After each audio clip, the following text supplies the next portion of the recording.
Hey, what's up, Pittsburgh? Pretty Kitty on your radio. In these streets for What's Good in Your Hood. It's the street edition.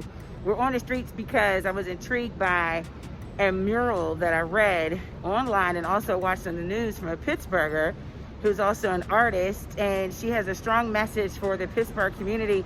And we're social distancing right now because we're in a pandemic. And Jayla Patton is the artist. She's here. And we kind of stopped her from brushing for just a second, but I wanted to just talk to you about your mural called Colorful Growth Soft Waves. And you can just see how beautiful everything is. First things first, it's on Penn Avenue between 9th and 10th Street right now until early November. And it's Downtown Pittsburgh Partnership helped you out with this one and yes, just kind of brought you on board.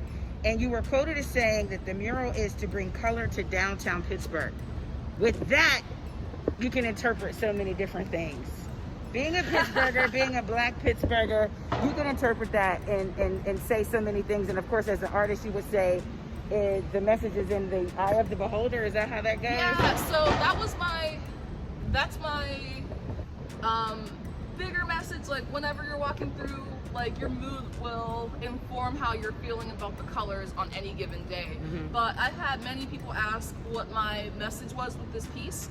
And depending on who asked me, it's a different like tone of question, okay? Oh, okay. So like some people just didn't understand I was painting color. And they're like, oh, I thought you were painting Black Lives Matter on the ground. And I was like, nah, it's color. It's color.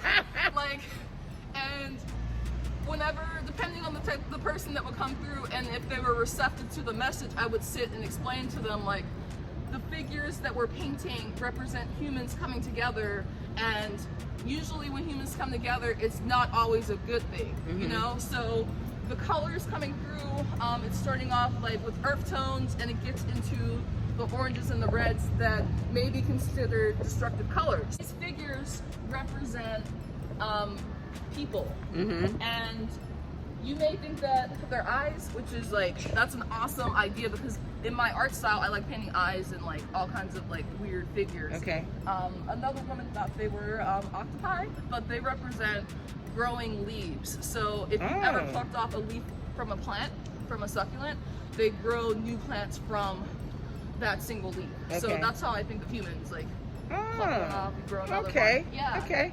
So they're coming together in the previous mural, and as they come together, these ones are facing different directions, so there's some sort of conflict.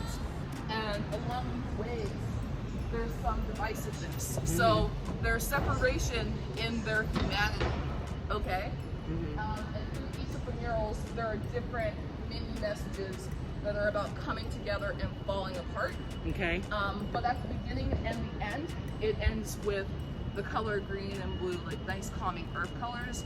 And I think that no matter how much, am I allowed to cuss or no? Go ahead, you can cuss. No matter how much we fuck up, like the earth's still gonna be here in whatever iteration, and like it may take a couple more times of like coming together to form the right connection. It's all about connecting in a way that is beneficial to humans and the earth at large. So seeing that so many other urban cities were using that Black Lives Matter and creating that large message, yes, on their street corners, you took the same message pretty much, but added a little twist to it, added a lot of color to it, yes, and it made a more profound message. And you can kind of start the conversation about what it really means. Mm-hmm. And what's been the reception from people who have stopped by and have seen you painting? It's been as a thank you. It's been really nice. So like, okay, before we even put paint on the ground, the PvP, they covered all of the bases for me. They got me permits, they got like IDs for me and my crew. They were like, it's not your job to explain to anyone what you're doing on these streets. And if someone tries to stop you, give them a permit and send them to us. So nice. They immediately shielded me and wanted to protect me. But everyone here has been actually super chill. There's a woman at the end of the block who works in one of the buildings. Her name is Miss Keisha. And she was... You gotta let people name Keisha. Yes, Miss Keisha. so kind, so amazing. Every time I would see her, she'd be like, "What's up, Jayla? What you doing with the color today?" And she would just like talk to me and my crew, and like she was so nice. She reminds me of my mom so much. And even like before the news crew came, before like when I would have to do more painting, she like swept the area for me from that love and support, just from like both being Black women. And like we would just talk, like we just sit down and talk in between painting, or she'd come out and watch us and just compliment us and just be like, "This is really helping my mood every single day I walk through." And like I told her the whole message, and she completely like understood and vibed with it. And that's dope. Yeah, it was like, it's such a beautiful moment. Like I got to see her yesterday too, when I didn't realize I'd see her, and I got to give her a piece of art. Nice. And yeah, like I was gonna ask you, like, what's been the most prideful moments for you, or even sad moments, like, damn, you still don't get it, or a prideful moment, like, wow, somebody actually got the message. So maybe Miss Keisha's one, but is there another? Yeah, she just like she got it. I guess some of the sad moments were like further down in that first area. Cars keep parking over my mural. Oh like, no! Even when it says no parking. Yeah. It said wet paint, no parking, but yeah, whenever they there were cars parked over the area when we just had cones, like they scooched the cones aside, and then I was like, I guess we gotta ask for the bigger blockers out the way, and well, that's dope that you got that. Yeah, like the support from the PDP to like get my art down here, and also like cover the repainting, because there were skid marks all over the yellow. Wow. Yeah, so there were like skid marks and stuff, and I'm just like, because people have been known, people have been known in other cities to deface murals because they don't get the message. And they don't care about the art. And they don't care about it. And so with the situation we have today, it's kind of like, oh boy, it's good that you do have the support and the backing from the PDP, Pittsburgh Downtown Partnership. I love working with them, by the way. Is this your first mural? Is this going to be your first, and is it going to be your last? This is my first large-scale mural. Okay. A few years ago, I did a small one in the Space Gallery back that way. Okay. Which was a quick painting, 8-hour mural, and I did a painting of a woman with a book. She was the storyteller of the prompt that they gave us all. There were at least 12 artists, and the idea was to create a story or tell a story. So I did the storyteller herself, and she had like a book, and it had like creepy tentacles on one side and had eyeballs on the other side, and she was just looking beautiful out at the audience.